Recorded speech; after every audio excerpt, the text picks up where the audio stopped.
Sumainyo ang Panginoon. At sumayo rin. Ang pagpapahayag ng mabuting balita ng Panginoon ayon kay San Juan. Papuri sa iyo, Panginoon. Nang muling napakita si Jesus sa mga alagad niya at nang makakain sila, tinanong ni Jesus si Simon Pedro, "Simon, anak ni Juan, iniibig mo pa ako ng higit kaysa mga ito?" "Opo, Panginoon, nalalaman ninyong iniibig ko kayo," tugon niya. Sinabi sa kanya ni Jesus, "Pakanin mo ang aking mga batang tupa." Muli siyang tinanong ni Jesus, "Simon, anak ni Juan, iniibig mo ba ako?" Sumagot si Pedro, "Opo, Panginoon, nalalaman ninyong iniibig ko kayo." Ani Jesus, "Pangalagaan mo ang aking mga tupa." Pangatlong ulit na tinanong siya ni Jesus, "Simon, anak ni Juan, iniibig mo ba ako?" Nalungkot si Pedro sapagkat makaitlo siyang tinanong, "Iniibig mo ba ako?" At sumagot siya, "Panginoon, nalalaman po ninyong lahat ng bagay. Nalalaman ninyong iniibig ko kayo." Sinabi sa kanya ni Jesus, "Pakanin mo ang aking mga tupa." Tandaan mo, nung kabataan mo pa, ikaw ang nagbibihis sa iyong sarili at lumalakad ka kung saan mo ibig. Ngunit pagtanda mo, iuunat mo ang iyong mga kamay at iba nang magbibihis sa iyo at dadalhin ka kung saan hindi mo ibig. Sinabi niya ito upang ipakilala kung papaano mamamatay si Pedro at sa gayoy maparangalan niya ang Diyos. Pagkatapos, sinabi sa kanya ni Jesus, "Sumunod ka sa akin."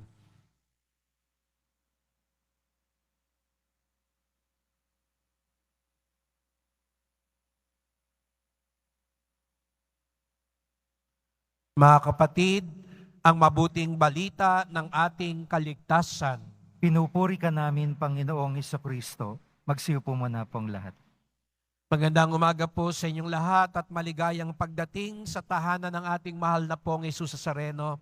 Binabati at pinagdarasal din natin ang mga may sakit, nag-aalaga sa may sakit, at ang iba pang nasa online, lalo ng ating mga kababayan, kadeboto, mula sa iba't ibang panig ng bansa daigdig, na nais sumama sa misa dito sa Quiapo, sa Basilica Minor at Pambansang Dambana ni Jesus Nazareno. Araw ng Biyernes, araw ng debosyon, araw ng mga deboto at higit sa lahat, araw ng ating pinakamamahal. Kaya't bigyan natin ng papuri, pasalamat ang ating minamahal na Nuestro Padre Jesus Nazareno.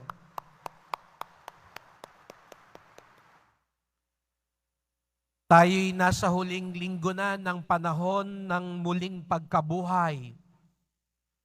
Sa linggo ay ipagdiriwang na natin ang pagbaba, ang pagsugo ng Espiritu Santo, ang kaganapan. Muling nabuhay si Jesus Nazareno at sa kanyang pagbalik sa Ama, hindi naman niya tayo iniwan. Ibinigay niya sa atin ang Espiritu Santo. Kaya nga, ang panahon ng muling pagkabuhay ay hindi lamang tungkol sa muling pagkabuhay ni Jesus, kung hindi sa muling pagkabuhay din ng mga alagad. Hindi lang ang muling pagkabuhay na inaasam-asam natin sa dulo ng panahon, ngunit ngayon pa man din, inaalok tayo ng muling pagkabuhay ni Jesus Nazareno. Araw-araw ay muling pagkabuhay dahil araw-araw ay pagkakataon manumbalik sa awa at biyaya ng Diyos. Kaya nga, kung araw-araw ay mistulang muli tayong nabubuhay, mas madali raw na muling mabuhay sa dulo ng panahon. Kaya, di po ba ang mga manlalaro nagpa-practice para pagdating ng takdang panahon, ensayong-ensayo na sila. Kaya dito sa lupa, nagpa-practice na tayo. Nagpa-practice ka na tumira sa langit. Kaya practice din ang nakangiti. No? Practice din tayo ng mabuti at nakikipagkapwa-tao. Kung ayaw mo makipagkapwa-tao, ayaw mo makisalamuha, paano pagdating sa langit? Hindi ka magiging masaya sa langit nun. Kaya itong ginagawa natin dito sa lupa ay unang hakbang patungo sa langit. At kaya nga tayo nandito, nagdedebosyon. Kaya nga galing pa sa malalayong lugar, sinisikap nating makapiling si Jesus Nazareno, nagpa-practice na tayo para pagdating sa takdang panahon, kasama na natin.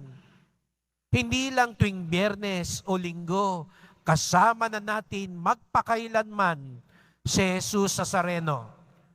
Ang gustong makasama, magpakailanman at mapagpala ng ating pong Jesus Nazareno, itaas nga ang kamay at pumalakpak ng mas malakas. Kaya sabihin mo nga sa katabi mo, pagpapalain ka ng Diyos.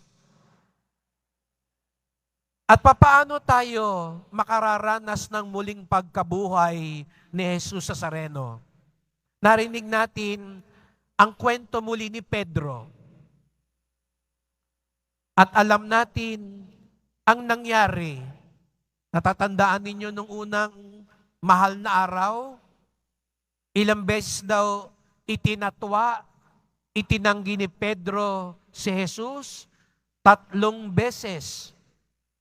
Pero bago yung araw na yon, anong sabi ni Pedro kay Jesus Nazareno? Bago kanila makuha, patayin muna nila ako. Ang yabang ni Pedro, over my dead body. Hindi kita iiwan, Panginoon. Deboto ako, alagad ako, susunod ako sa iyo, ano man ang mangyari.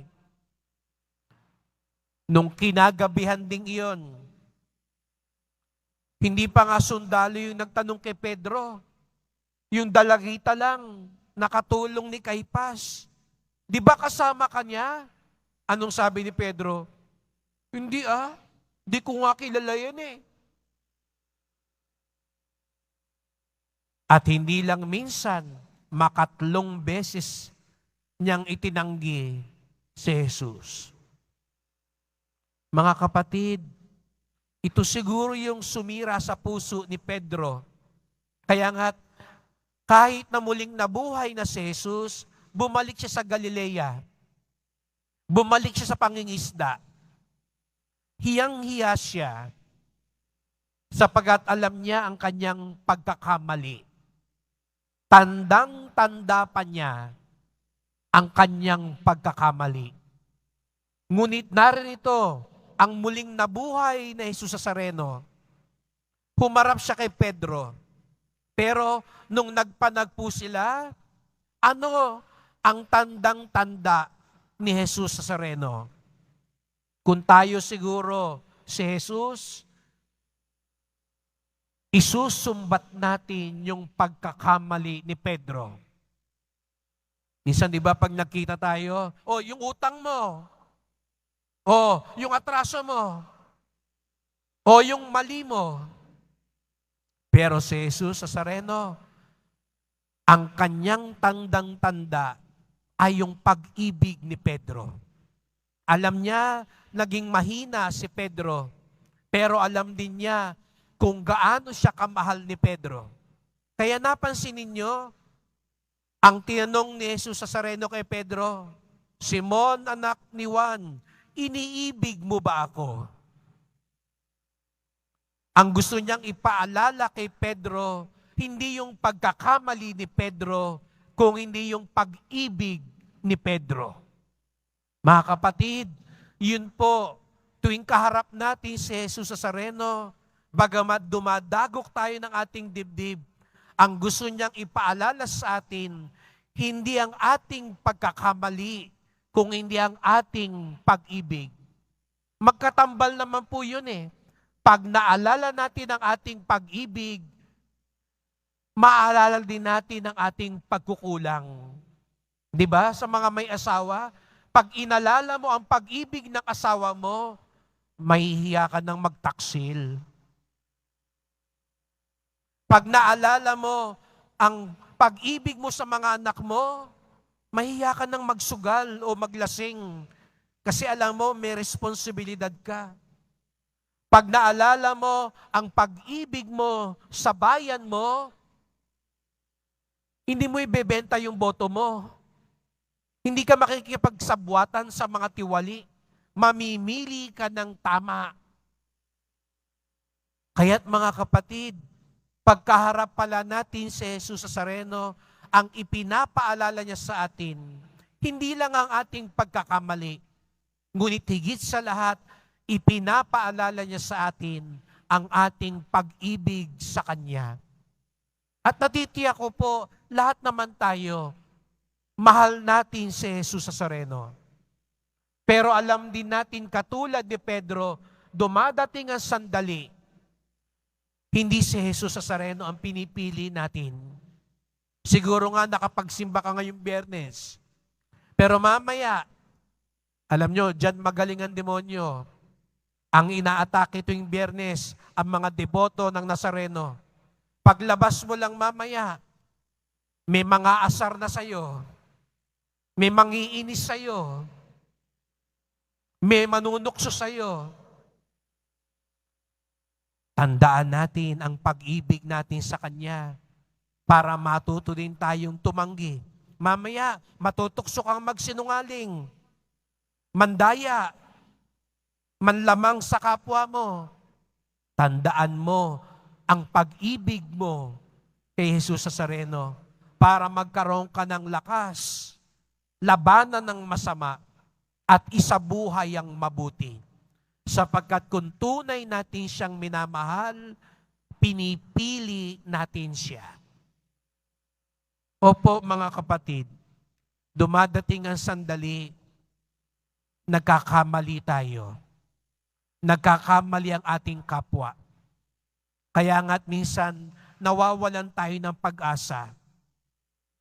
Kasi alam niyo ang demonyo, magaling ipaalala sa atin ang ating pagkakamali. Diyan magaling ang demonyo. Lagi niyang ipinapaalala sa atin ang kahinaan natin. Kaya sabihin niya, walang kwenta yung pagdedebosyon mo. Wala ka ng pag-asa, hindi ka na magbabago. Ganun din minsan tuloy ang tingin natin sa kapwa natin. Wala nang pag-asa yan. Palpak yan, masama yan, makasalanan yan. Tandaan natin, ang mas ipinapaalala sa atin ng Diyos, hindi ang ating pagkakamali, kung hindi ang ating pag-ibig. Sabi nga ni San Juan Pablo Ikalawa, hindi tayo ang suma total ng ating mga kasalanan at kahinaan. Bagkus tayo ang suma total ng pag-ibig ng Ama sa atin.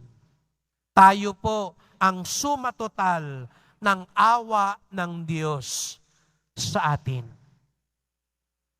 Paano ba natin tinitignan ang sarili natin? Sa ating kahinaan? Paano ka ba tumingin sa kapwa mo? Sa kanyang kapintasan? Sa kanyang kasalanan at kahinaan? Tandaan natin, ang ating sukatan ay ang awa at pag-ibig ng Diyos. Kaya tayo nagbabalik-balik dito. Dahil katulad ni Pedro, bagamat mahal natin si Jesus Nazareno, inaamin din natin ang ating kahinaan, ang ating pagkakamali. Kaya nga, humihingi tayo ng awa sa Kanya. Pero hindi tayo nawawalan ng pag-asa sapagkat alam natin, laging tinatandaan ni Jesus ang ating pag-ibig. Kaya't sa pagpapatuloy ng misang ito, magdasal po tayo. Mahal na pong Jesus Nazareno, narito po kami. Patawarin niyo po kami. Bagamat kami nagmamahal, inaamin din namin ang kakulangan ng aming pagsunod sa inyo. Ngunit buo ang aming tiwala sapagat alam naming lubha kayong maawain. Kaya nga't nagbabalik-balik kami upang humingi ng tawad at lakas sa inyo. Mahal na pong Jesus Nazareno, patuloy niyo po kaming gabayan sa buhay upang maipakita namin sa salita at sa gawa, kayo ang aming pinakamamahal, kayo ang aming sinusunod. Mahal na pong Jesus Nazareno, kawaan niyo po kami, basbasan niyo po kami. Amen. Amen.